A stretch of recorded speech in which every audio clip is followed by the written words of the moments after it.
Ok, então hoje é o dia 29 de abril de 2018, esse é o nosso último culto do mês de abril. Porque na semana que vem nós já estaremos em maio. Então hoje, dia 29 de abril de 2018, estamos iniciando um novo assunto. É um assunto que nós poderíamos chamar de as obras da carne e o fruto do Espírito. Esse ensino, que faz parte tanto da pneumatologia, que é o estudo do Espírito Santo, como da martiologia, que é o estudo do pecado, da sua natureza, eles se encontram, o pessoal que usa revistinha, né, as batistas e tal, chama de texto áureo, né? O irmão já deve ter visto essa expressão. Muito texto áureo. É um termo clássico do meio evangélico. Tá certo. E o nosso texto áureo se encontra em Gálatas, capítulo 5, versos 16 a 26, que nós vamos fazer uma leitura dele agora mesmo. Antes, porém, contudo, eu queria dar uma introdução a respeito do contexto, porque a carta aos Gálatas, na realidade, não existia uma cidade chamada Galácia. A Galácia era uma região. Por exemplo, tem cidades, várias cidades que compõem uma região chamada Vale do Jequitinhonha, aqui em Minas Gerais. Aqui em Minas Gerais. Trazendo para Minas para a gente entender. Tem várias cidades que compõem uma região chamada Zona da Mata, né? Tem várias cidades, mais aqui indo para o Espírito Santo, que compõem ali aquelas cidades que estão envolvidas com a produção do aço, né? O Vale do Aço, Monlevade e coisa e tal. Tem várias cidades que compõem uma região chamada Triângulo Mineiro. Então não existia uma cidade chamada Galácia. Galácia era uma região. É uma região dentro da qual várias igrejas estavam plantadas. As igrejas de Derbe, de Listra. Toda a Bíblia aqui no finalzinho costuma ter uns mapinhas. Só dá uma olhadinha no mapinha lá. Então essa carta, a carta aos Gálatas, ela foi escrita para ser uma carta que circulasse, né? Paulo escreveu a primeira carta e essa carta foi enviada para aquela região. Então o objetivo é que ela fosse lida numa determinada cidade e então ela fosse enviada para a igreja que estava na cidade ao lado. Primeiro faria a leitura da carta em Belo Horizonte. Depois que as igrejas de Belo Horizonte lessem a carta, ela seria enviada para Betim. Aí depois que as igrejas de Betim lessem a carta, ela seria enviada para Sabará. Aí depois que as igrejas de Sabará lessem a carta, ela seria enviada para Brumadinho, e Neves, e Nova Lima, e por aí vai. Então era uma carta que tinha como objetivo circular na região da Galácia. Ou poderia ser a mesma carta, ou poderia serem feitas cópias, e essas cópias então seriam distribuídas. Ficava uma cópia em Belo Horizonte, uma cópia em Betim, uma cópia em Sabará. Mas de qualquer maneira não existe uma igreja, uma cidade chamada Galácia, é uma região. E na circunstância em que Paulo escreveu essa carta, normalmente ele fazia uso de um amanuense. O que é um amanuense? A gente sabe que o Paulo, quando ele teve o seu encontro com o Senhor Jesus Cristo, que está relatado lá em Atos 9, Jesus Cristo apareceu para ele em pleno meio-dia, e o brilho da glória do Senhor Jesus era tal que ele brilhava mais do que o sol. Então, se olhar para o sol já é uma coisa difícil, até quando tem eclipse, eles falam para a gente não ficar olhando diretamente, a gente tem que usar um filme, uma coisa que quebre um pouquinho a luminosidade dos raios solares, porque a nossa retina, o irmão aqui sabe muito bem disso, ela é muito sensível, né? Ela é fotossensível, ela reage aos fótons, ela reage à luz, né?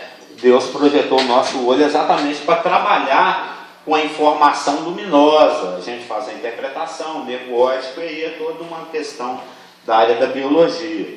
Então, o Paulo, quando ele teve encontro com o Senhor Jesus, a luminosidade que ele contemplou foi tão grande que isso feriu os olhos dele.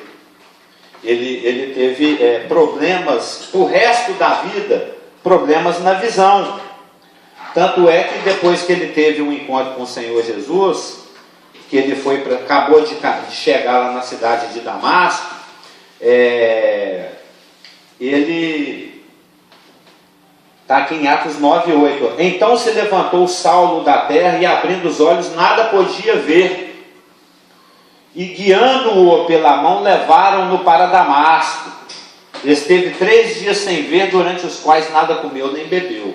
Ele estava sobre o impacto do encontro com o próprio Deus, que o judeu chama de Hashem, né? O nome, porque a palavra que foi dada para eles lá por Moisés no Sinai é para não usar o nome do Senhor Deus em vão, então eles evitam usar o nome de Deus. Então eles só falam assim, Hashem, o nome.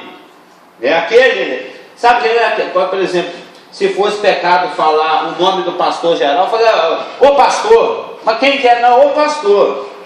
É pecado falar o nome do santo Geraldo em vão. Então eles, numa obediência muito restrita à lei, eles não falavam o nome de Deus. Até hoje o judeu fala Hashem, o nome.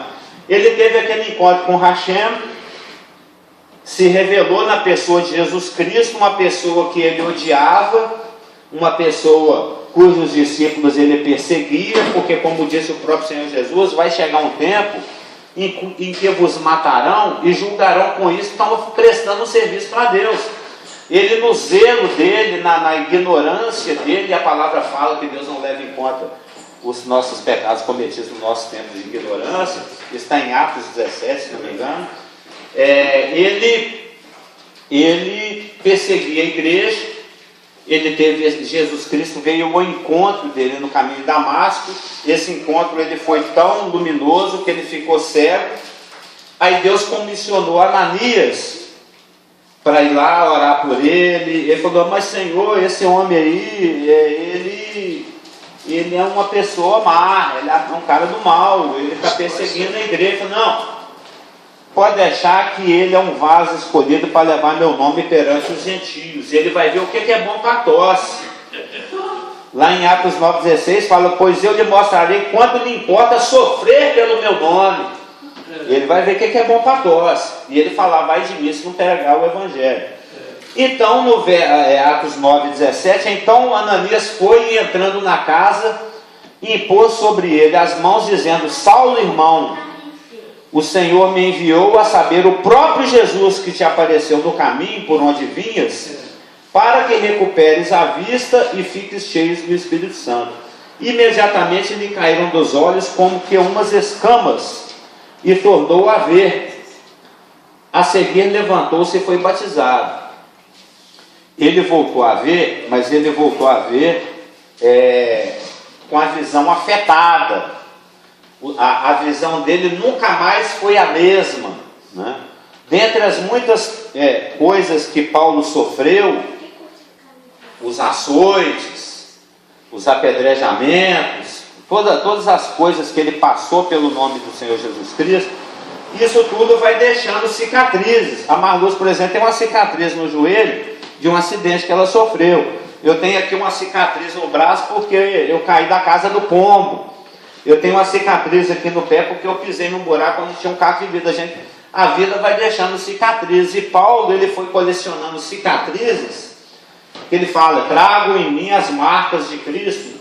O próprio Senhor Jesus Cristo, lá no céu, quando nós encontrarmos com ele, a gente vai ver que ele tem cicatrizes na mão, que ele tem a marca da lança, que ele tem os arranhados na testa da coroa de espinhos. São as marcas que o sofrer pela vontade de Deus lhes trouxe, tanto ao Senhor Jesus Cristo, como a Paulo, como a tantos outros. Então, dentre as muitas marcas que Paulo trazia no seu corpo, marcas essas obtidas por causa da obediência que ele prestava a Deus, uma delas era essa restrição que ele tinha na visão. O Paulo, ele era meio que semi-cego, ele tinha uma visão muito limitada, mesmo que depois com a oração de Ananias ele recuperou a vista, mas ele não recuperou totalmente.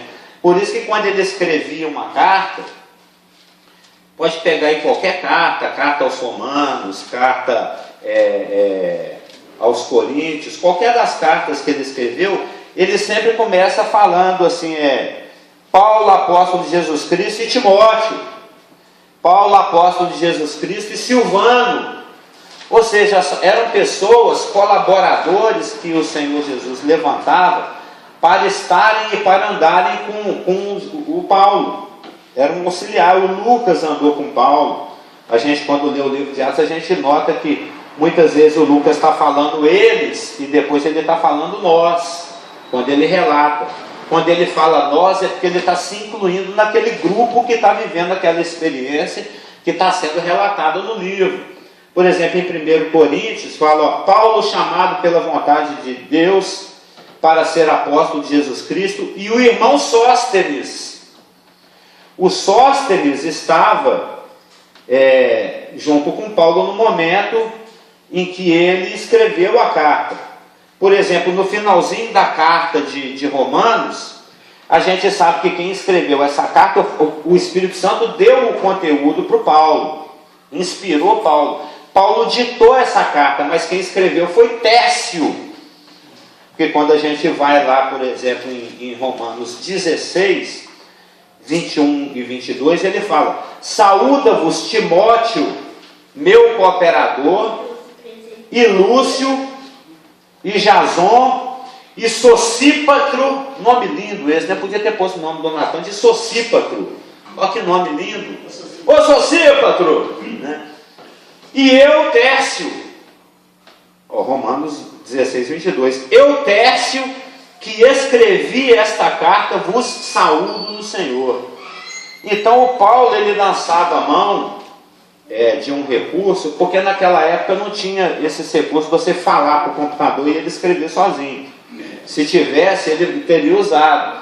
Se na época do Paulo tivesse smartphone, tivesse aplicativo, ele teria usado um aplicativo de voz. Mas como não tinha, era muito difícil para ele escrever, porque ele tinha aquela... Já viu essas pessoas assim que para enxergar? Eu já tive um amigo assim, faz até assim, ó.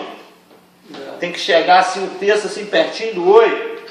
Eu já tive um colega numa empresa que eu trabalhei em 1986, o apelido dele era até Borrão, porque ele usava um óculos grosso, pesado, o óculos dele pesava umas 200 gramas, que era uma lente grossa assim, aí parecia um telescópio, que tinha um círculo dentro de um círculo, dentro do círculo, e lá no fundo assim o olho dele ficava balançando assim, aquele olho miudinho, e ele para enxergar assim, ele tinha que chegar bem pertinho. O Paulo tinha uma limitação desse tipo, isso a gente sabe pela tradição, além das inferências que a palavra nos permite. E então ele lançava a mão de um recurso chamado amanuense. O amanuense, existiam tantos amanuenses profissionais, hoje em dia não tem muito isso, talvez no tempo do irmão, há uns 50, 60 anos atrás, o irmão talvez lembra, tinham pessoas que são pessoas mais... Porque até algum tempo atrás, a educação, hoje em dia tem o MEI, as crianças vão para a escola com 2 anos, 3 anos, 4 anos, 5 anos, muito cedo, o acesso à educação está muito amplo, os recursos didáticos também são inúmeros, existem as informações também através da web, né, da internet, mas antes... bem antes, estudo era só para rico, só rico. Há 4 séculos atrás, o ensino no Brasil era tão limitado que os filhos dos ricões, dos barões do café, desse pessoal rico, ia para a França estudar. E quando voltava, eles voltavam com aqueles trejeitos franceses. Tanto é que tem algumas cidades no Brasil onde existe a fama das pessoas de serem homossexuais, exatamente por causa dessa coisa do passado. porque as pessoas ricas, os filhos dos ricos iam para o exterior, iam estudar, voltavam com aquele jeito afrancesado, que é um pouco delicado, então o pessoal mais tosco achava aquilo meio esquisito e dava apelido. Mas aí os séculos foram passando, o acesso à escola foi se tornando mais comum, mas até eu lembro aí, lá para a década de 60, existiam pessoas que eram mais estudadas, até em décadas mais anteriores, na época dos meus avós, em que eles iam nas casas das pessoas oferecer o serviço de escrever carta. Ô dona Augusta, minha avó, a senhora está precisando que escreva a carta para alguém? Minha avó era analfabeta. Então a pessoa que era alfabetizada ia lá ganhar um troquinho, uns R$1.000, né? Uns réis lá. Eu falava assim: não, eu quero que você escreva uma carta para minha filha lá em São José dos Campos. Eu tenho parente em São José dos Campos, eu tenho parente em Carmo de Minas, em São Lourenço. Aí a minha avó falava: querida Benedita. Aí a mãe escrevia: querida Benedita, como é que estão as coisas aí? Como é que estão? Entendeu? Era um amanuense. O senhor conhece esse assunto? O senhor é desse tempo? Sei. Olha, existia também pessoas que iam para certos lugares, pessoas que iam viajar, então precisava também ter de um amanuense. Mas isso eu era adolescente, mas sim, existiu. Mas eu me lembro desse tipo de coisa. Meu tempo, não. Isso não é muito longe, não. A Elaine está querendo ou falar alguma coisa ou perguntar alguma coisa. Sem microfone, mas vai. Não, só comentar que teve um filme que passou que a Fernanda Montenegro fez, sim, que é a Estação Brasil, alguma coisa Brasil, que ficava na estação principal do Rio de Janeiro, escrevendo cartas para as pessoas que chegavam de viagem. Eu não vi esse filme, mas vi trailer dele. Exatamente, a pessoa chegava de viagem, ditava a carta: avisa lá para minha mãe que eu cheguei bem. Aí ela escrevia a carta e mandava. Isso aí é o amanuense. Ela era uma pessoa que representava uma época bem antiga do Brasil. É porque oferece o trabalho manual, de manuscritar alguma coisa, né? Como dizia meu pai, de escrevinhar, né? Era o escrevinhador, que meu pai chamava. Aliás, eu acho que esse filme de acho que é Central do Brasil que chama o filme. E o Paulo lançava a mão desses recursos. Mas por que eu estou falando tudo isso? Não se sabe ao certo qual foi exatamente o primeiro livro do Novo Testamento que foi escrito. Existe uma disputa entre o Evangelho de Mateus e Marcos. As pessoas não sabem dizer se o Marcos copiou uma parte do material de Mateus ou se o Mateus copiou uma parte do material do Marcos. O Mateus foi um apóstolo. Na realidade, o Evangelho segundo São Marcos, ele deveria se chamar o Evangelho segundo São Pedro, porque quem ditou o conteúdo do Evangelho segundo São Marcos foi o Pedro. E o Marcos era sobrinho do Pedro, filho do irmão ou da irmã dele. E o Marcos, ele era uma pessoa boa de escrevinhar. Ele tentou andar com Paulo nas viagens missionárias e ele afinou, porque ele não aguentou o rebento, né? O que Paulo e Barnabé passavam era uma coisa muito forte, é tomar pedrada literalmente. Muitas vezes você imagina o pastor Geraldo está lá na Praça 7, pregando, né? Não desista, e alguém joga uma pedra lá do edifício na cabeça dele: ô pastor, vai para casa, vai roubar para lá, né? Vai falar alguma coisa assim. Pedra não, mas joga água de vez em quando. Mas na época do Paulo era pedra. Ele tomava pedrada na cabeça, entendeu? Porque o Satanás não queria que o Evangelho fosse divulgado. Mas de vez em quando eles jogam a água, né? Se não é que é xixi. Café também. Xixi não? Até agora não. Ainda não. Vai dessa não. Mas isso é bom, ganha galardão. É bom que ganha galardão. A nossa luta não é contra a carne nem sangue. A pessoa que faz isso, ela está fazendo isso motivada por um espírito. O espírito que se opõe à verdade, ao Evangelho. Então, existe uma disputa se o primeiro ou os primeiros livros da Bíblia ou foi Mateus, ou foi Marcos, ou foi Tiago, ou foi Gálatas. Foi um desses quatro. Foi o primeiro livro do Novo Testamento a ser escrito. Mas, de qualquer maneira, a carta aos Gálatas foi um dos primeiros livros. Eu não posso falar o primeiro, mas um dos primeiros foi. Porque foi ou Marcos, ou Mateus, ou Tiago, ou Gálatas. E do Paulo foi a primeira epístola que ele escreveu, e ele escreveu porque tinha um assunto muito sério acontecendo, muito sério. Nós vamos entrar na questão da lei, eu creio que hoje não vai dar tempo, porque nós estamos estudando aqui o contexto do livro dos Gálatas. O nosso objetivo, o nosso texto mesmo se encontra em Gálatas, capítulo 5, dos versos 16 a 25. 16 a 25. Esse é o nosso texto áureo.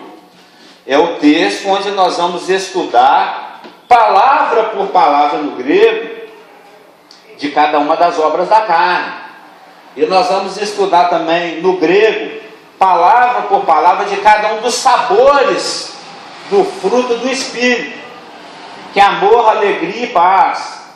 Aí nós vamos lá no ágape, nós vamos na aletheia, nós vamos em cada palavrinha. Lembra, Elaine, que a paz é alegria em repouso. Eu nunca esqueci isso. E a alegria é a paz a dançar. É bonito, né? Quem disse isso? Algum professor do IBPG ensinou isso para nós. Foi o pastor Marco, quando ele nos deu o estudo de Gálatas. A paz é a alegria em descanso. E a alegria é a paz a dançar. Você não matou essa aula? Não, Essa eu tenho meu caderno, que a gente teve a disciplina que chamava Gálatas, lembra? Sim. Tinha uma disciplina chamada Romanos, que nós vamos ter agora no IBTG, agora no segundo semestre, em nome de Jesus. Então, Eu tenho os cadernos. a paz e a alegria é descansar, e a alegria é a paz A dançar. Lá. Dançando, né? Alegre e em paz. Elas, inclusive, Uma completa a outra. naquela época, quando eu fazia escola, porque eu colocava uma plaquinha em cada caderno, assim, Romanos, eu tenho esse negocinho. Vou colocar essa frase, deve estar Um quadrinho, né? Um destaque. Não, eu também gosto de usar desse recurso didático-mnemônico, que chama, é para você não esquecer. Então, para nós entendermos as obras da carne e o fruto do Espírito, se Paulo trouxe esse ensino, ele trouxe com algum propósito. E se ele está inserido nessa carta, esse ensino poderia estar no livro de Romanos, esse ensino poderia estar no livro de Tessalonicenses, poderia estar em Colossenses. Tem doutrinas, ensinos que complementam e concordam com esse ensino. Porque a palavra fala que nós temos lá em 1 Coríntios capítulo 2 que a gente tem que comparar coisas espirituais com coisas espirituais. Quem é crente, quem é nascido de novo, está cansado de saber disso, que o Espírito Santo nos ensina, conduzindo através do ensino maior, que permeia as diversas cartas e livros que estão contidos em toda a Bíblia, de Gênesis a Apocalipse. Quem nunca passou por isso? Você está lendo Gálatas, isso aqui parece com aquele negócio que tem lá em Mateus 5. Aí você vai em Mateus 5, engraçado, tem um assunto que completa esse lá em Apocalipse. Não é? Todo mundo já passou por isso. Todo mundo que já foi ensinado pelo Espírito Santo sabe que é assim que o Espírito nos ensina. Ele vai comparando uma coisa que o Amós escreveu com uma coisa que o Miqueias escreveu, com outra coisa que o Paulo completa, que o João, e aí vai. Então a carta aos Gálatas, esse ensino, que poderia estar em qualquer outra carta, se está aqui, dentro do contexto da carta escrita aos Gálatas, é porque tem um motivo. E nós estamos fazendo a contextualização gramático-histórica da passagem dentro do seu texto mais imediato, que é o capítulo 5, e dentro do seu contexto maior, que é a própria carta. A gente tem que entender isso à luz da situação histórica. Quando eu mando um e-mail para alguém, é porque algo aconteceu que motivou aquele e-mail, que motivou aquela carta. Tem um porquê. E qual é o porquê de Paulo ter escrito essa carta? Como eu ia falando, nos próximos domingos, nós vamos nos deter em estudarmos o propósito da lei. Por que Deus deu a lei? nós vamos dar uma olhada assim nos 30 versículos dentro do Novo Testamento, porque dentro do Velho tem demais, né? Dentro do Novo Testamento, aí você pega uma concordância bíblica, olha lá, a palavra lei, tem um site que eu frequento que é ótimo para ele. Você vai lá, digita a palavra lei, ele mostra todos os textos da Bíblia onde aparece lei. Tem, por exemplo, a palavra Pilatos, aparece ali em 5, 6, 7 ou 8 livros. Aí dá umas 3 pagininhas, não tem aquela pagininha e a próxima pagininha. Tem certo falar como a lei, são quase 40 páginas. Cada página com 20 citações, então tem muita citação. A palavra nomos no grego, né, que é a palavra lei. E um dos capítulos da Bíblia. A advogada deve conhecer essa palavra, nomos. E um dos capítulos da Bíblia mais assim, destaque sobre a lei é Salmo 19. Sim. E no Novo Testamento, para mim, que eu pretendo estudar todo o contexto com os irmãos, é Romanos 8. Romanos 8 ensina muitíssimo bem de que forma a lei se relaciona com a graça. Que também é um pouco do assunto de Gálatas. Gálatas, ela é uma carta que lida muito com esse assunto lei e graça. E o que é que motiva? Então, nós vamos dar uma olhada no propósito da lei, para que serviu a lei, no caso do judeu, e para que propósito serve a lei hoje, na presente dispensação. Porque o Deus que deu a lei para o judeu é o mesmo Deus que nos habita, é o Espírito Santo. Então, a lei, ela alcançou o seu fim em Cristo para aquele que nasceu de novo, mas ela ainda tem algumas funções reguladoras. Mas isso aí é um assunto para daqui a alguns domingos. Qual que é o propósito da carta aos Gálatas? Uma das primeiras estratégias que Satanás usou para perseguir o Evangelho foi trazer o ensino de que a obra consumada de Jesus Cristo precisa de um complemento. Isso é antibíblico. A obediência à lei. Por que o judeu pensa assim? Porque ele foi ensinado assim. Eu não sei se eu já falei para vocês do Monte Ebal, e do Monte Gerizim. O Monte Ebal é onde está o mal. E o Monte Gerizim é onde habita o bem, sim. Isso é uma forma da gente guardar. Porque quando Moisés deu a lei, ele falou para 6 representantes das tribos subirem no Monte Ebal. E os outros 6 subirem no Monte Gerizim. Aí os 6 que estavam lá no Monte, eles subiram no monte onde eles gritavam e dava eco. Dava eco. Você já foi em alguma caverna, em algum vale, onde você grita assim e fala eco. Escuta. O som vai se repetindo por causa da acústica, da forma como o som vai rebater. Então Deus queria que todo o povo ouvisse. Porque na época de Jesus Cristo não tinha microfone, né? Então ele era cercado de multidões. Como é que ele falando lá o discurso, por exemplo, de Mateus 5, 6 e 7? As primeiras pessoas aqui escutam. Os que estão ali, onde está o pastor geral, também já escuta menos um pouquinho. Mas e o cara que está lá, 3 quarteirão de distância? É evidente que o Senhor Jesus Cristo, sendo Deus, e Ele que criou aquelas montanhas, Ele deve ter criado até com esse propósito, Ele buscava ambientes onde a voz dele, devido à acústica geográfica, permitia que mesmo pessoas mais distantes pudessem ouvir o que ele estava falando. Então, o judeu aprendeu assim, porque 6 pessoas representando 6 tribos subiram no Monte Gerizim e falaram: se obedecerdes tudo que está escrito aqui no livro dessa lei, bendito és no campo, bendito és na cidade, bendito é a tua amassadeira, bendito é a tua cabra que vai dar leite, bendito é a tua esposa, bendito é a tua panela, bendito é a tua plantação, tua vinha, etc. Mas, Aí os 6 que estavam no monte Ebal, uau, uau, gritavam.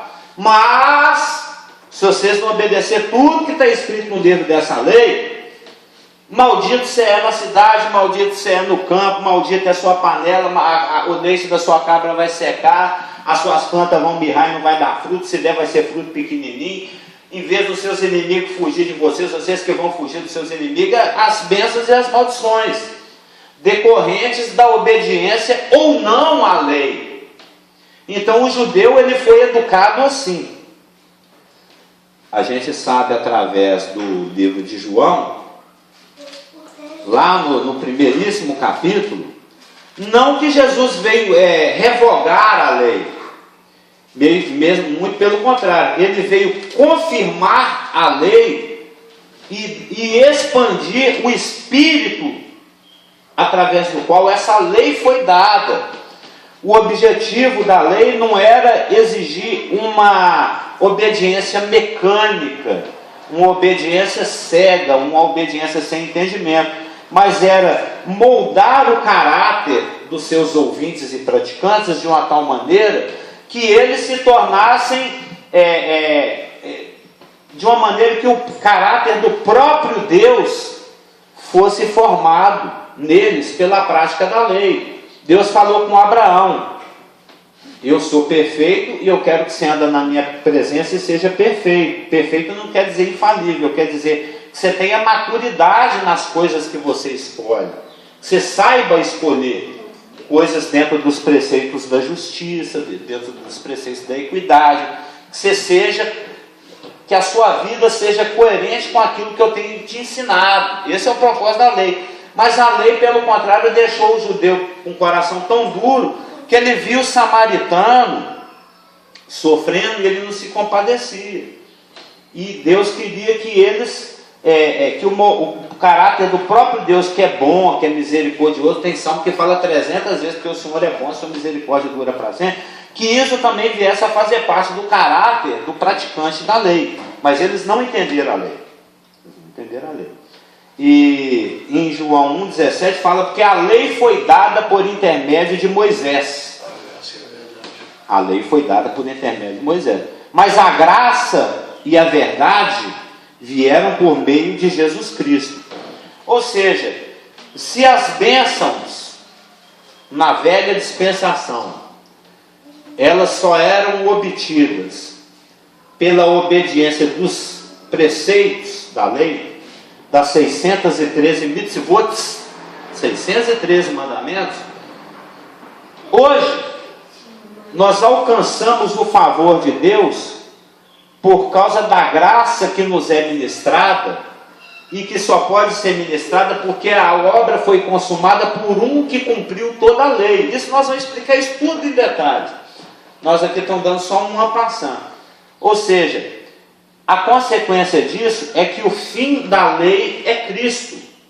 Ou seja, ainda que existam parâmetros éticos, parâmetros morais, existem padrões de sensatez moldados pela bondade e misericórdia que caracterizam a pessoa de Deus e Jesus Cristo, ainda que Deus haja com amor ilimitado e incondicional, ainda que Ele haja com alegria, que é a nossa força, ainda que Ele haja com paz, com bondade, misericórdia, longanimidade, tudo aquilo que é o fruto do Espírito, é isso que Ele quer produzir em nós quando nós nos rendemos a Ele. Então, o fim da lei é Cristo, no sentido de que não existe mais nada que precise ser complementado em nosso comportamento para que nós obtenhamos algo de Deus. Porque a palavra fala, por exemplo, em Efésios fala que, nós estamos lendo Efésios, né, Lula? Aqui é Efésios 2,18, porque por ele ambos temos acesso ao Pai em um Espírito. Mas ainda não é esse que eu queria, é um que fala que nós temos acesso com ousadia. Mas a palavra fala que é tão bonito esse versículo. Nós lemos ele outro dia lá no nosso estudo de terça-feira. para nós termos acesso com ousadia, com intrepidez, também fala isso lá em Hebreus. Mas eu estou querendo de Efésios. Mas foi Jesus Cristo que nos tornou agradáveis a Deus, que a palavra fala que Ele nos tornou agradáveis a si mesmo, no amado. É por estarmos em Cristo que nós somos aceitos, não porque nós cumprimos ou tentamos cumprir preceitos. E o judeu, porque a maior parte da igreja, quando ela nasceu, por exemplo, no dia de Pentecostes, a igreja era 100% judaica. Todos os 120 que foram batizados com o Espírito Santo, dando início à dispensação da igreja, ou da graça, ou do Espírito, cada um dá um nome. 3:12. Oi? 3:12. No Efésios? 3:12. 3:12, aqui ó. Segundo, o 3:11-12, segundo o eterno propósito que estabeleceu em Cristo Jesus, nosso Senhor, pelo qual, Cristo Jesus, temos ousadia e acesso com confiança. Isso é muito bonito. Temos ousadia e acesso com confiança, mediante a fé nele. O que antes era impossível à lei, que era dar acesso a Deus, agora a gente tem de grátis. Porque a lei veio por Moisés, mas a graça veio por Jesus Cristo. A graça é verdade. Então, nós já temos acesso ao Pai. Isso também nós vamos estudar, que é a questão da presença de Deus, de andar na presença de Deus. Nós vamos dar uma varridinha num dos domingos aqui, do Éden até a Nova Jerusalém. Assim vai ser uma coisa assim de uns 20 minutos. Que é a questão do estar na presença de Deus, do andar na presença de Deus, de ter a consciência de estar vigiado no bom sentido por Deus. O pastor Geraldo já pregou aqui 8.789 vezes que os olhos do Senhor estão contemplando tudo. Ele usa o texto de Hebreus 4. Os olhos do Senhor, é porque eu fico muito com o de Provérbios, que os olhos do Senhor estão sobre toda a terra, contemplando os bons e os maus. E Salmos 32, estamos debaixo das vistas do Senhor. Mas o pastor Geraldo gosta do Hebreus 4:13, que não há criatura que não seja manifesta na sua presença, pelo contrário, todas as coisas estão descobertas e patentes aos olhos daquele a quem temos de prestar conta. Então você ter o seu coração tranquilo, você descansar na obra consumada, nesse acesso com confiança que Jesus Cristo nos dá, você manter a sua mão, o seu pezinho limpo pela confissão de pecado, você saber que você tem a sinceridade de estar buscando a vontade de Deus e ter a consciência de estar sendo guiado pelo Espírito de Deus dentro da vontade dele, faz com que estar na presença de Deus na realidade seja bom. Porque quando você está pisando na bola, é ruim. É ruim. Se tem uma câmera te filmando na hora que você está fazendo um trem errado, é ruim, porque aquilo vai servir de prova contra você mesmo. Mas se você está na boa, cuidado, a câmera está te vigiando, mas você entra ali com o espírito honesto, com o espírito puro, com o espírito tranquilo. Você está movido pelo Espírito Santo, guiado pelo Espírito, cheio do Espírito, você não está fazendo nada errado, sua consciência está tranquila. E daí, câmera, beleza? É até bom que esteja sendo filmado, é até bom. Então, a maior parte da igreja, ela era formada por judeus. Judeus que têm esse ranço, que foram ensinados por 1500 anos a dar valor à lei. O grande problema que Paulo tinha com os seus contemporâneos judeus é que eles achavam, assim como também acharam de Jesus, que ele estava pregando contra Moisés, que ele estava contrariando a lei, mas não é. A lei só te conduz a uma obediência cega. Já quando você vive o espírito da lei, que a palavra chama de espírito da vida, nós vamos ler esses textos todos, onde aparece a palavra lei no Novo Testamento, a obediência não é penosa, a obediência é vida. É uma obediência que faz todo sentido, né? E nós não temos que cumprir a lei para obter algo. O irmãozinho aqui, no dia do dízimo da semana passada, o Frederico Dalla Lopes, ele falou uma coisa muito inteligente, muito bacana, que eu anotei. nós não fazemos isso para sermos aceitos. Nós fazemos isso porque nós já fomos aceitos. Lembra que eu falei isso aqui na hora do dízimo? O dízimo tem um aspecto legal, o pessoal discute muito se é para dar dízimo, se não é para... Se você acha que o dízimo é da lei, acha que é esse negócio de cobrar 10% dos crentes errados, dá 20%. Dá 50% então, mãe. Já que você acha que 10 é pedir pelo Espírito da lei, tem irmãos que usam o texto de Malaquias, para a igreja não é uma coisa condicional como era para o judeu. Verdade. Porque senão Levi passaria fome. Se as outras tribos não dessem o dízimo, Levi passaria fome. Mas hoje em dia a gente faz porque é gostoso fazer.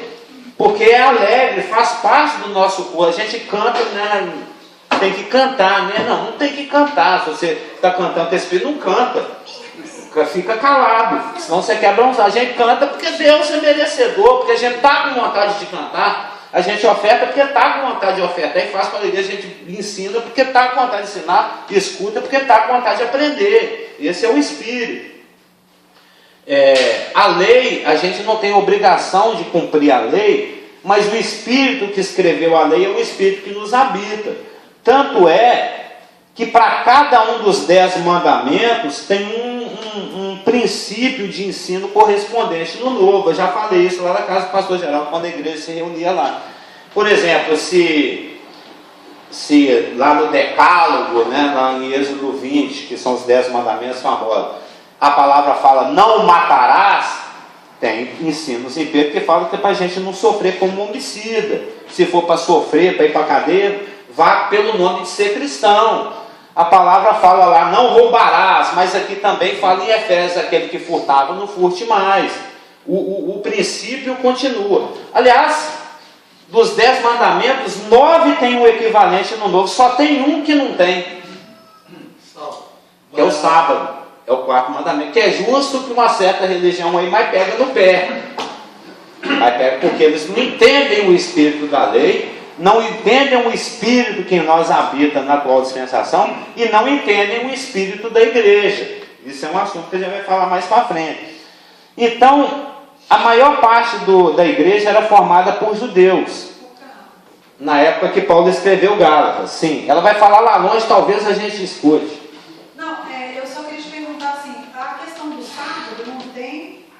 Mas tem o princípio do descansar de período em período, né? Sim, tem, porque então, isso não necessariamente o sábado. E quando a gente for entrar nesse ensino, esse ensino para a igreja é falado lá em Hebreus, onde ele fala sobre o descanso. É um princípio que tem no direito do trabalho. Sim, exatamente. Seja na segunda, ou seja na terça, não importa, você tem que ter um dia de descanso. Ou seja, para cada periodicidade de tempo trabalhado, a gente tem que se dar um descanso, porque senão não aguenta. Mas esse é um ensino que nós vamos tocar nele também, já passando lá em Hebreu. Na realidade, nós já estamos descansando. Mas o corpo físico também precisa de um descanso. Então, a maior parte da igreja naquela época era formada por judeus convertidos.